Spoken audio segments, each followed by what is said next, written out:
Bon, mais bonjour et bienvenue à l'Église baptiste centrale de la Rive-Sud, donc le BCRS. Un autre message de ce matin porte sur les choses qui nous concernent. J'espère que vous allez être édifiés par les choses que vous allez entendre, vous allez apprendre des choses. C'est un message qui est un peu plus intello aujourd'hui, un peu plus intellectuel. Ça fait penser à plusieurs passages. On va regarder des passages dans Romains, je vais citer des écritures. Euh, fait penser quand Paul s'adresse à ceux de Rome, tu vois que le message est plus intellectuel que lorsqu'il s'adresse à ceux de Corinthe dans 1 Corinthiens. Donc, euh, j'imagine que je vais parler à une foule qui est quand même une certaine maturité spirituelle ce matin. Donc, merci d'être ici ce matin. Et le titre de notre message de ce matin, c'est le don gratuit. Oh, j'ai cherché quel titre, mais je pense que ça va être ça. On parle de ça ce matin. Donc, le titre du message, c'est quoi? Comment ça coûte? Ça ne coûte rien, c'est gratuit. C'est pas génial? Et notre passage d'ouverture ce matin, on le retrouve dans Éphésiens, au chapitre 2.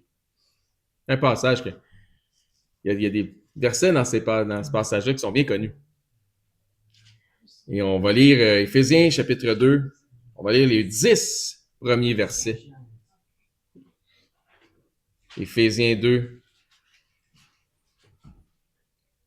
Là, nous dit là, dans le premier verset, vous étiez quoi? Morts.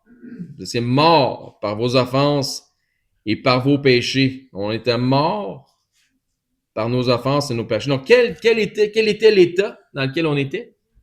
La mort. Et le temps du verbe qui est utilisé ici pour dire, parler de notre mort, est au passé. Vous étiez mort. Dans lesquels, c'est quoi ça lesquels dans vos péchés? Okay? Dans lesquels vous marchiez autrefois, selon le train de ce monde, selon le prince de la puissance de l'air, de l'esprit qui agit maintenant dans les fils de la rébellion. Donc, vous étiez comme les autres, allant à la même place que les autres, jusqu'à ce qu'un événement prenne place et change la donne.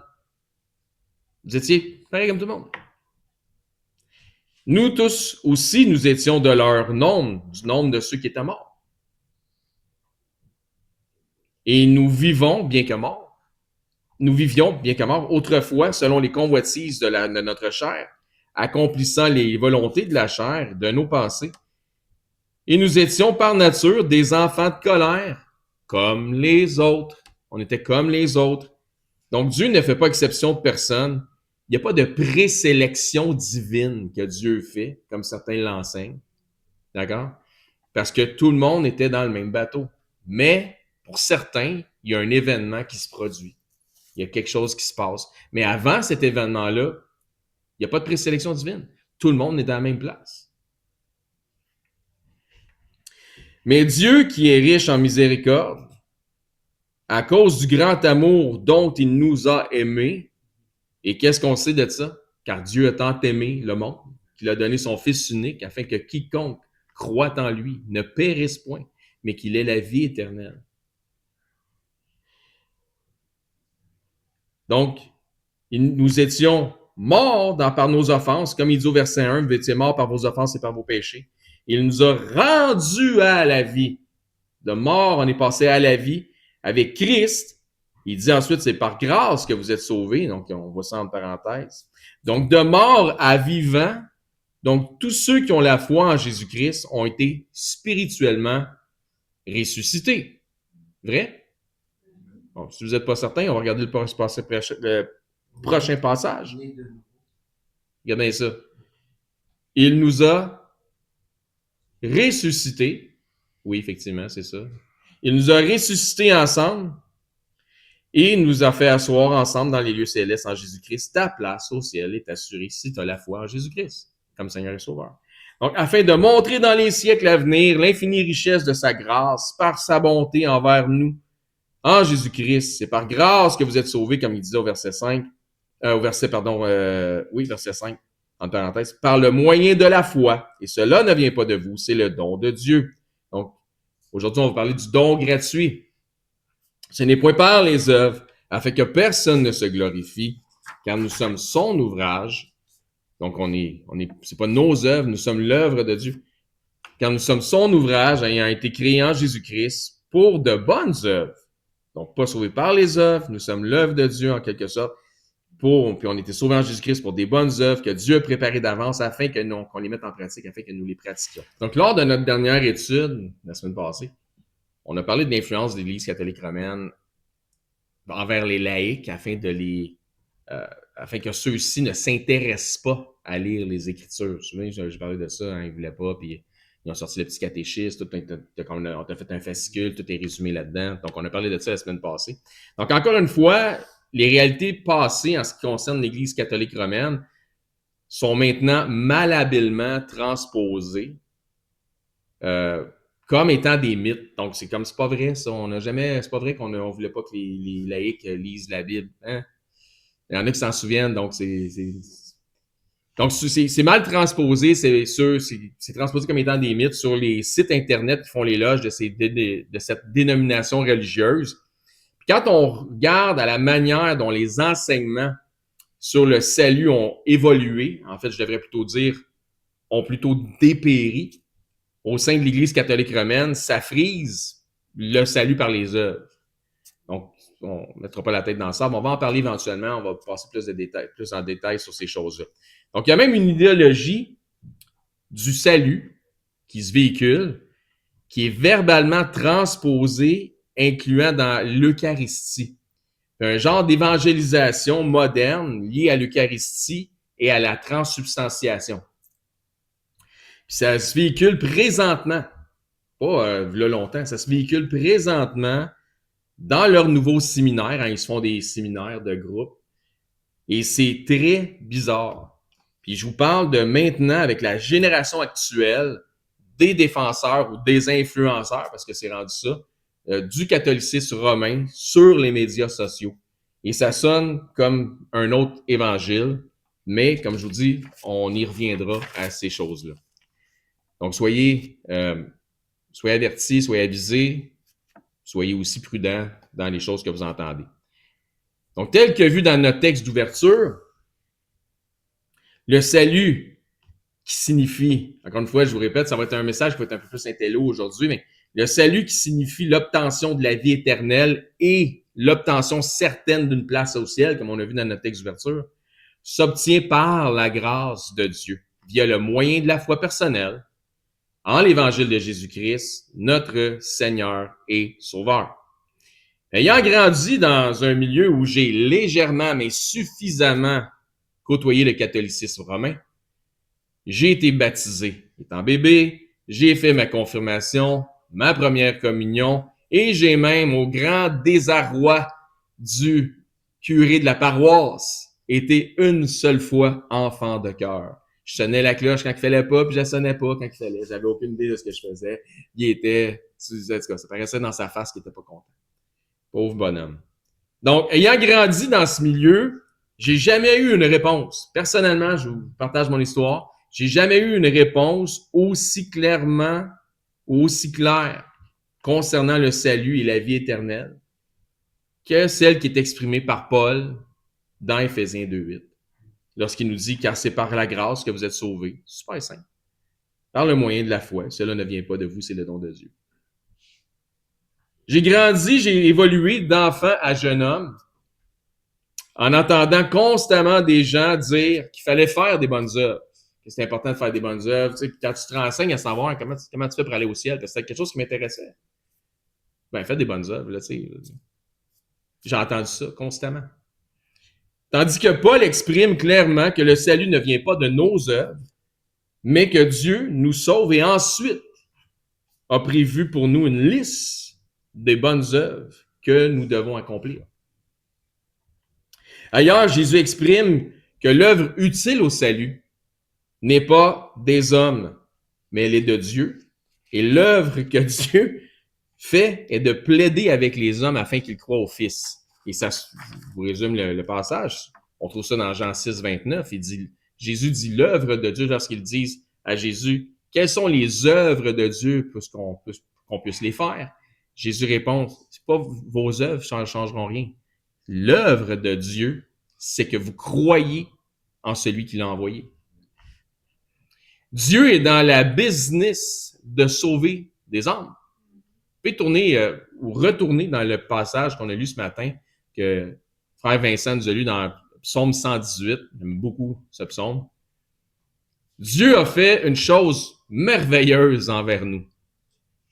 Il a envoyé son Fils unique, puis il a donné au monde afin que quiconque dans ce monde croit en lui, met sa foi dans le Fils, ne périsse point, mais qu'il ait la vie éternelle. Donc, ce que je viens de paraphraser là, vous trouvez ça où? Dans Jean 3,16. Excellent. Quand je disais, je parle à une foule mature. Je suis content d'entendre ça. Aussi, dans le psaume 118, à partir du verset 20, ça dit là, donc si vous êtes en anglais, peut-être que les versets ne se suivent pas exactement comme en français, mais ça dit « Voici la porte de l'Éternel, car par elle, c'est par elle qu'entrent les justes. » Jésus a dit « Je suis la porte. Si quelqu'un entre par moi, il sera sauvé. » Référence Jean 10, 9.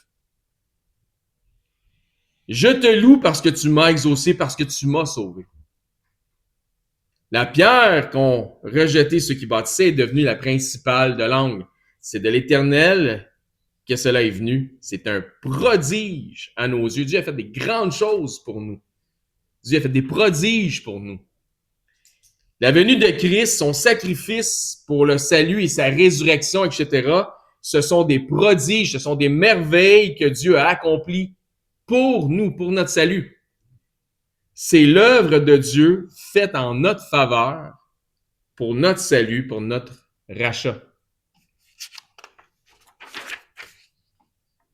Ce ne sont pas nos propres œuvres qui peuvent nous sauver, car le prix nous est impossible à payer. Ainsi donc, Jésus-Christ paye notre dette en s'offrant lui-même pour nos fautes. La seule chose que nous puissions acheter, c'est la mort. Car c'est le salaire du péché. Dans Romains 6, 23, pour vous le lire, ça dit « Car le salaire du péché, c'est la mort. » Mais le don gratuit de Dieu, c'est la vie éternelle en Jésus-Christ notre Seigneur. Hein, les gens connaissent le passage. Le don gratuit. Et le titre de notre message de ce matin. C'est un don de Dieu. Hein, c'est comme ça nous dit, mais le don gratuit de Dieu, c'est un don de Dieu, c'est gratuit. C'est une grâce, c'est une faveur offerte à quelqu'un qui est sans mérite. On ne le mérite pas. C'est conséquent avec Éphésiens 2.8, qu'on a lu ce matin dans notre passage d'ouverture, qui exprime que la grâce de Dieu qui permet le salut aux hommes est un don. La grâce, la faveur non méritée est le don de Dieu. Et ce don s'acquiert par le moyen de la foi. La grâce est accessible à tous. Et elle ne peut être reçue que par la foi en Jésus-Christ. Avoir la foi, reconnaître la vérité concernant Christ et nos besoins d'un sauveur, notre besoin d'un sauveur, dans notre nature déchue, n'est pas une œuvre, mais une contrition du cœur et de l'esprit. Puis je répète ça. Avoir la foi, reconnaître la vérité concernant Christ, reconnaître que Christ est venu, qu'il a vécu, qu'il est mort pour nous, qu'il est ressuscité, etc. Reconnaître notre besoin d'un sauveur dans notre nature déchue. Tu reconnais que tu es pécheur, que tu as besoin d'un sauveur. Ce n'est pas une œuvre en soi, mais c'est une contrition du cœur, c'est une contrition de l'esprit. C'est une reconnaissance de ce n'est pas une œuvre comme certains enseignent que déjà ça, d'avoir la foi serait une œuvre. Non. Ce n'est pas une œuvre. Ce n'est pas une œuvre aux yeux de Dieu. C'est une démonstration de l'humilité du cœur. Les œuvres sont charnelles, mais la foi n'est pas une œuvre parce que la foi, elle est spirituelle. C'est le Saint-Esprit de Dieu qui débat avec notre esprit afin de nous convaincre de notre besoin d'un sauveur, que son Fils, Jésus-Christ, est ce sauveur que nous avons besoin. Car l'œuvre de Dieu, c'est que vous croyez en celui qui l'a envoyé. Dieu accomplit le travail. Nous n'avons qu'à croire, mettre notre confiance en d'avoir la foi que le travail a été accompli pour nous. Donc, il n'y a pas d'œuvre si tu reconnais que l'œuvre a été faite à ta place. Avoir la foi n'est pas une œuvre. C'est Dieu qui travaille. C'est Dieu qui paye, puis c'est Dieu qui nous rachète.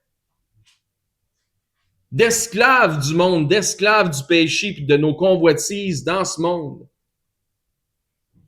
nous sommes devenus des serviteurs de Christ. Donc, un changement s'est opéré. C'est ce que je disais au début.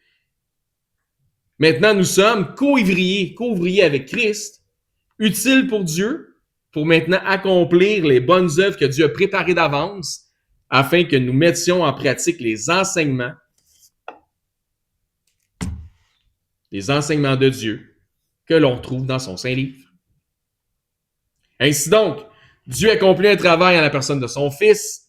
Le travail accompli permet et devient le don de grâce, qui est la vie éternelle et qui nous est offerte gratuitement. La vie éternelle nous est offerte gratuitement. Dieu a fait le travail. Il a fait l'œuvre que nous ne pouvions pas accomplir pour nous-mêmes. C'est gratuit pour nous. Il faut comprendre. C'est gratuit pour nous autres, mais ça a coûté la totale à Dieu. Parce que le prix payé a été ce qu'il y avait de plus précieux. Son Fils unique, sa vie, son sang, etc. Donc, imaginez ce que vous avez de plus précieux. Puis vous le donnez pour racheter du monde qui ne le mérite pas. C'est-tu de la grâce, ça? Ou c'est de la grâce? Lequel de nous autres ferait quelque chose comme ça? Imagine du monde là, que tu sais qui te déteste, qui t'aime même pas. Puis tu vas donner ce que tu as plus de précieux pour les sauver. Lequel d'entre nous irait jusque-là? C'est ça la grâce. On n'a pas idée du prix payé. On le prend, par exemple, ça c'est gratuit, mais je pense qu'on n'a pas idée du prix que Dieu a payé. Et ce don gratuit, ce don de grâce, ce cadeau gratuit, c'est la vie éternelle qui s'obtient lorsque, par la foi, nous le demandons. Ainsi donc, la foi en elle-même, étant spirituelle et non charnelle, ne représente pas une œuvre en soi, comme j'exprime, mais simplement l'acceptation du cadeau de Dieu et la reconnaissance de son œuvre. C'est Dieu qui travaille. Puisque nous étions tous et chacun destinés à la colère, comme les autres, sans rien de spécial, la différence, c'est que le message de l'amour de Dieu, en ce qui nous concerne, en notre faveur, s'est rendu jusqu'à nous. Et nous avons accepté l'appel de l'amour de Dieu. Mais il n'y avait rien de spécial, on n'avait rien de spécial d'avance.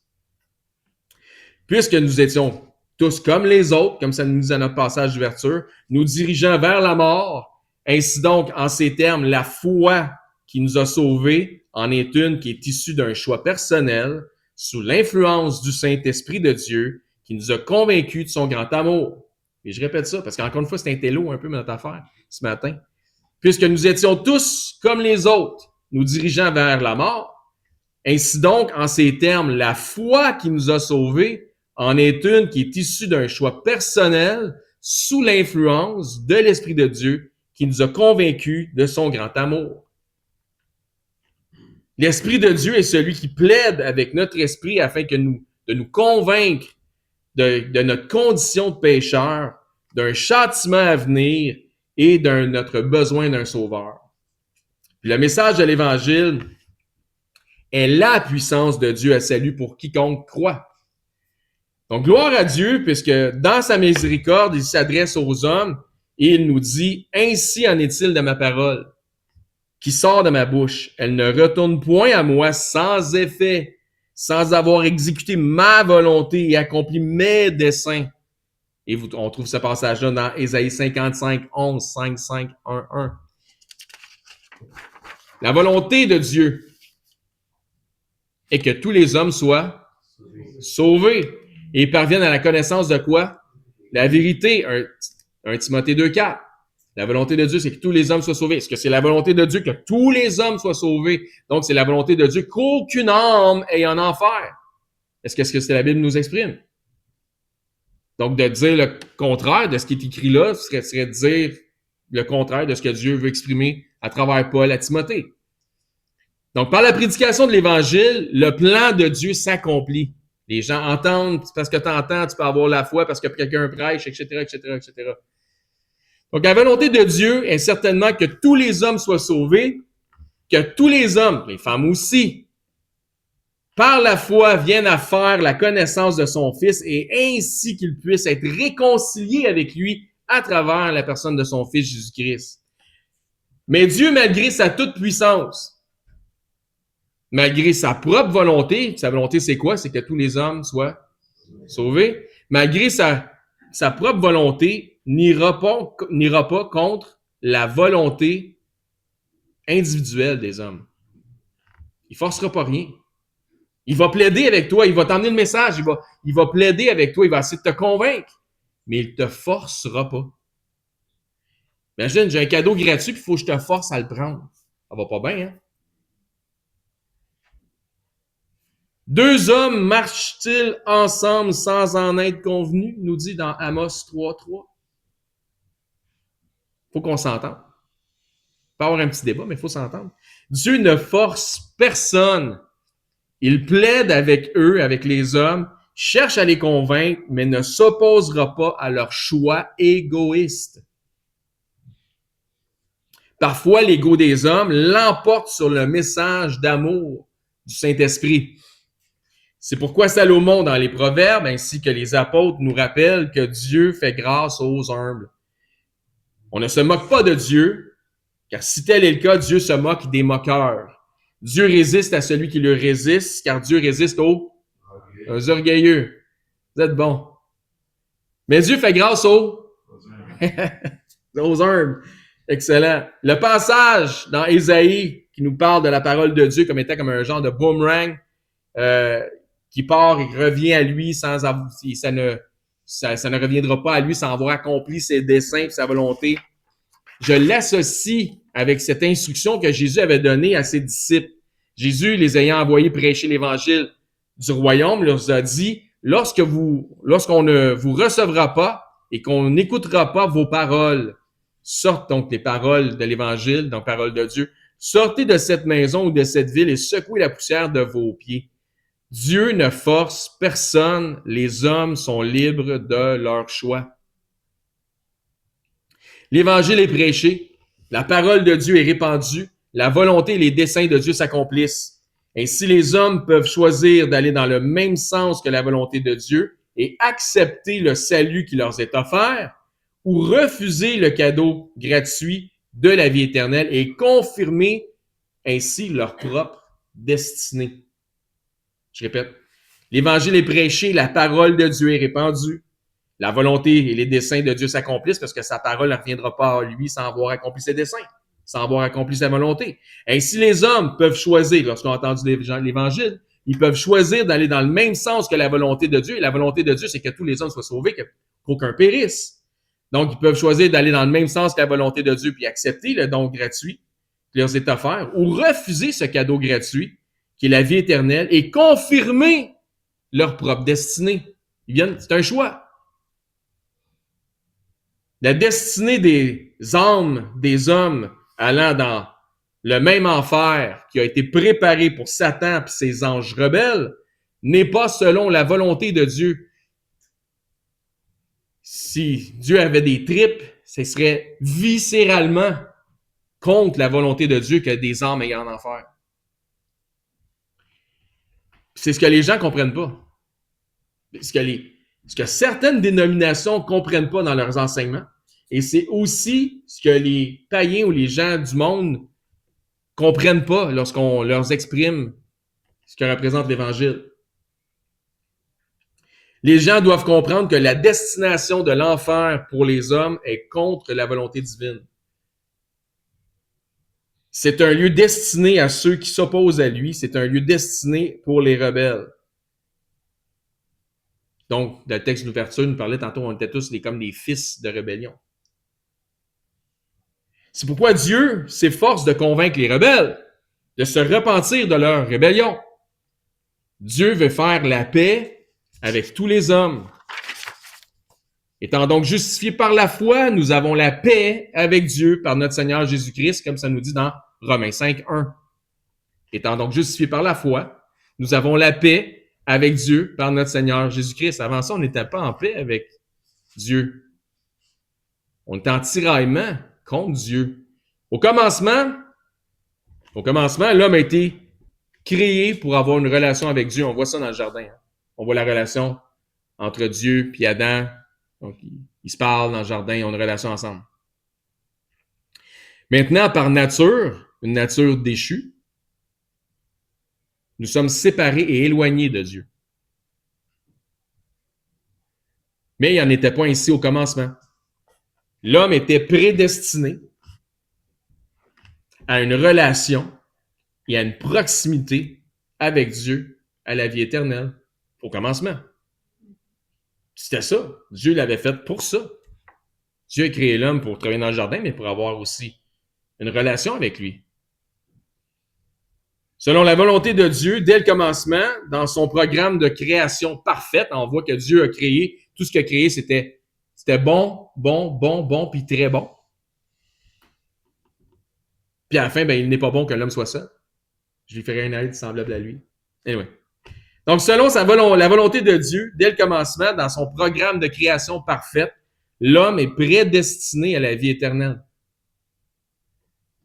Mais à l'inverse de la volonté de Dieu, il y a la rébellion, il y a l'orgueil, il y a l'incrédulité, il y a le péché, il y a l'endurcissement du cœur, etc. Donc, suivez-moi. À l'opposé de la volonté divine, il y a un lieu de destruction, puis d'élimination des rebelles. À l'opposé de la volonté divine, il y a l'enfer. Il y a un lieu dans lequel Dieu ne veut pas qu'aucune âme se termine son séjour terrestre. C'est ça qui est mal compris. Mais le ciel, la félicité, le paradis en la présence de Dieu et son Fils ne peut contenir de rebelles. Est-ce que vous me suivez? C'est déjà arrivé une fois avec Satan et ses anges, puis Dieu a dû les sortir de son ciel. Vous vous souvenez de ça? Comme il a dû sortir l'homme du jardin lors de sa rébellion. Même genre de modus operandi. On avait une relation, tu t'es rebellé, out you go. Il y a donc une prédestination à la vie éternelle de l'homme. Puis c'est le fun. Je suis content qu'on a ce message-là ce matin parce que la semaine passée, je me suis fait poser des questions sur l'histoire de la prédestination. Je pense qu'on peut mettre ça au clair un peu aujourd'hui avec le message de ce matin. Donc, il y a beaucoup de mauvaises interprétations concernant la prédestination qui est transformée en une pseudo-présélection divine. Ça n'a rien à voir. Donc, il y a une prédestination à la vie éternelle de l'homme dans la volonté divine. Mais une destination des rebelles pour un châtiment éternel qui est à l'inverse de sa volonté.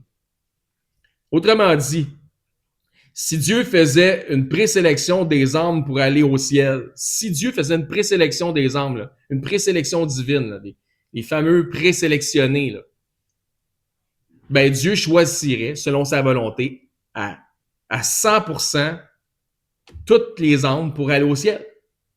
Si c'est ça que Dieu faisait. Mais Dieu ne fait pas de présélection divine. Dieu, il donne un choix. Il travaille avec toi. Il essaie de te convaincre. Mais à un moment donné, c'est ton choix. Donc, un cadeau gratuit, tu ne le veux pas, mais je ne te le forcerai pas. Quelqu'un pourrait dire, ouais, mais pourquoi? Puis c'est là que c'est mal compris. Moi, mais pourquoi que Dieu laisse les âmes aller en enfer? S'il veut que tout le monde soit sauvé, puis il est si tout-puissant, etc. Ben, c'est tout le contraire. Dieu veut pas que les âmes aillent en enfer. La preuve de ça, c'est que Dieu a envoyé et a donné ce qu'il y avait de plus précieux pour éviter aux hommes ce châtiment. Sinon, il n'aurait pas envoyé son Fils. S'il aurait pu régler ça. C'est ça qu'il a fait. Je vous ai donné ce qu'il y a de plus précieux pour être certain que vous n'y allez pas parce que ça, c'est contre ma volonté, mais que vous mettez votre foi dans le Fils. Ça, c'est ma volonté. Puis si vous agissez selon ma volonté, on va avoir une proximité ensemble, on va avoir une relation ensemble. Votre place est au ciel. Vous allez être ressuscité en Jésus-Christ. Vous êtes passé de la mort à la vie. Il y a même l'Église qui est là, que les gens savent, contre laquelle les portes de l'enfer ne prévaudront point. Donc, c'est pas comme si le monde n'était pas au courant d'un châtiment, de cette histoire-là, d'un Jésus qui est venu, de l'Église qui existe, les chrétiens. Dieu avait une entente avec les hommes et les deux marchaient ensemble dans le jardin. Comme on a vu dans Amos, est-ce que deux hommes peuvent marcher ensemble sans en être convenus? L'homme a brisé cette entente, mais Dieu a renégocié les termes. Le deuxième Adam, qui est qui? Jésus-Christ. Répare ce que le premier Adam a brisé. Aujourd'hui, moi, j'ai cette connaissance que je vous partage, comme je vous ai dit, c'est assez comme intellectuel. Donc, j'ai cette connaissance que je vous partage, puis je m'efforce de faire du sens avec cette histoire de réconciliation de l'homme avec son Créateur. Comme je dis, on peut intellectualiser sur le salut, mais la réalité, c'est que ça devrait être simple. Avant de connaître la vérité, j'ai personnellement entendu toutes sortes de sottises populaires, du genre, ce qui compte, c'est de faire du bien à ton prochain. Ah, juste ça, OK. Que l'enfer, là, faites-vous-en pas avec ça, l'enfer, c'est juste pour les bandits, c'est juste pour les meurtriers, pour les abuseurs d'enfants, pour les méchants. Et si tu fais du bien à ton prochain, tu ne seras pas en enfer. Autrement dit, fais des œuvres, fais des bonnes œuvres. Quand le passage qu'on a lu nous dit clairement que nos œuvres, c'est pas suffisant. C'est l'œuvre que Dieu a accomplie qui paye, qui est suffisante.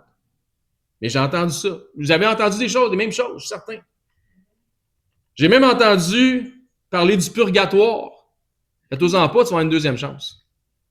Il n'y a pas de deuxième chance. Hey, la Bible nous dit clairement qu'il est donné à l'homme de mourir qu'une seule fois, puis après vient le jugement. Il n'y a pas de deuxième chance. Ta chance, c'est ici pendant que tu vis ta vie ici. Romains chapitre 3, vous pouvez tourner là, on va lire deux petits versets si ça vous tente.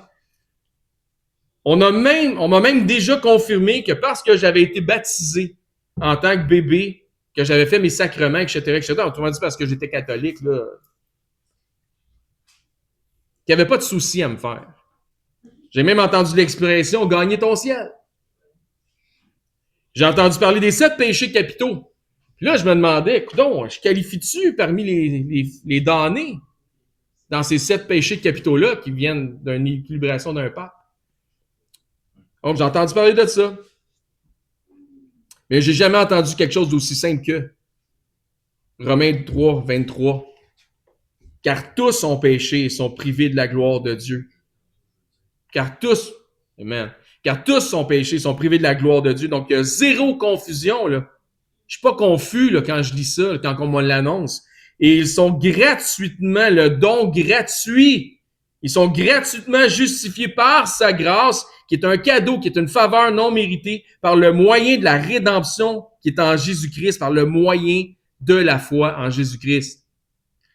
J'étais confus, pour pas dire j'étais perdu. Puis je suis certain que plusieurs sont ici aujourd'hui qui étaient confus comme je l'étais. Puis certains peut-être qui nous écoutent en ligne le sont aussi. Mais en Jésus-Christ, il n'y a pas de confusion parce que Dieu n'est pas l'auteur de la confusion. Ça devient clair, ça devient limpide. Mais gloire soit rendue à Dieu que j'ai entendu le message de l'Évangile et que par la foi, j'ai cru en ce message. Gloire soit rendue à Dieu que vous avez entendu le message de l'Évangile et que par la foi, vous avez cru en ce message. Le reste de mes connaissances, de ma compréhension plus approfondie est venu par la suite, par le discipulat, par la mise en pratique de ce que Dieu nous demande de mettre en pratique. Mais d'avoir ces connaissances-là, ça m'est certainement utile pour apprécier davantage le don de Dieu, sa bonté, sa miséricorde, mais c'est aussi utile pour parfois aussi évangéliser, parler de Dieu. Parce que qu'est-ce qui se conçoit bien, s'exprime mieux et se transmet plus aisément. Je n'ai donc point honte de l'évangile de Jésus-Christ, car il est la puissance de Dieu pour le salut de quiconque croit. Amen. Conclusion de notre message de ce matin, les amis. Le titre de notre message de ce matin est Amen, le don gratuit. Et peut-être que je prêche pour la chorale, là, mais possiblement qu'il y en a qui nous écoutent en ligne, puis je pose la question à ceux qui nous écoutent en ligne. Avez-vous reçu le don gratuit de la vie éternelle que Dieu vous offre gracieusement? Vous avez le choix devant vous. suivre votre train-train quotidien sans Christ, sans Dieu, sans le pardon, et suivre une destinée contraire à la volonté divine, ou de retourner à votre prédestination initiale pour une vie éternelle dans une relation avec le Père, par une réconciliation par la foi en Jésus-Christ, son Fils.